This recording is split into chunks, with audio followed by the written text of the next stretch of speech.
A lot of the pictures we're seeing out of Iran are coming through social media. No surprise there, but it's the risk of rolling out this overused phrase, Sarah.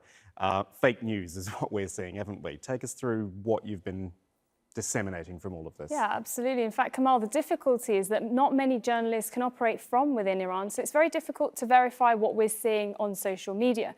Plus, Telegram and Instagram just got recently blocked this week, making it a lot harder to communicate with Iranians of diverse opinions. But my colleague Mia has been doing a bit of research, and she's found some examples of videos that aren't quite what they seem. Now, a video posted on New Year's Eve on Twitter allegedly shows Iranian forces opening fire on protesters, but it's actually from the 2009 Iranian protests, and with a quick search online you'll find the same video posted on YouTube 7 years ago in 2011.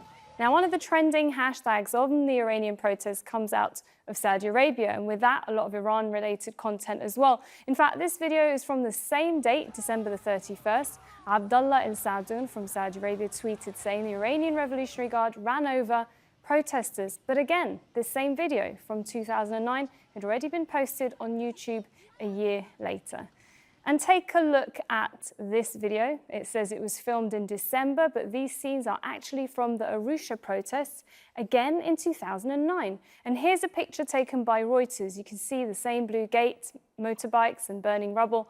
And the person who posted it actually posted it from California. Now, another fake video doing the rounds on social media is one by a pro-Israeli account and has had more than 1,000 retweets. It says the people of Iran are waking up, but this is actually from a protest from the other side of the world, Argentina, and it was taken last month. And if there's still doubt, the people in the video are actually speaking in Spanish. And one last example was this. It was of an Iranian protest. It says 300,000 people march for democracy in Iran.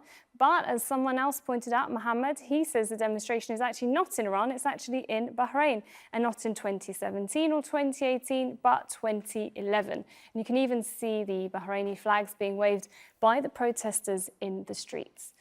Now let's take a closer look at the accounts sharing the fake content. A lot of them are either supporting the US, Israel, or Saudi Arabia, where leaders of all three countries are public critics of Iran having threatened sanctions on the Iranian government. Now here's a tweet by the Israeli Prime Minister Benjamin Netanyahu, and he is wishing the Iranian people with what he called success in their noble quest for freedom. So he's supporting the protesters there. And also the US President Donald Trump in a tweet said the Iranian people are finally getting wise. And in a New York Times interview, the Saudi Crown Prince previously criticized Iran's supreme leader, calling him the Hitler of the Middle East.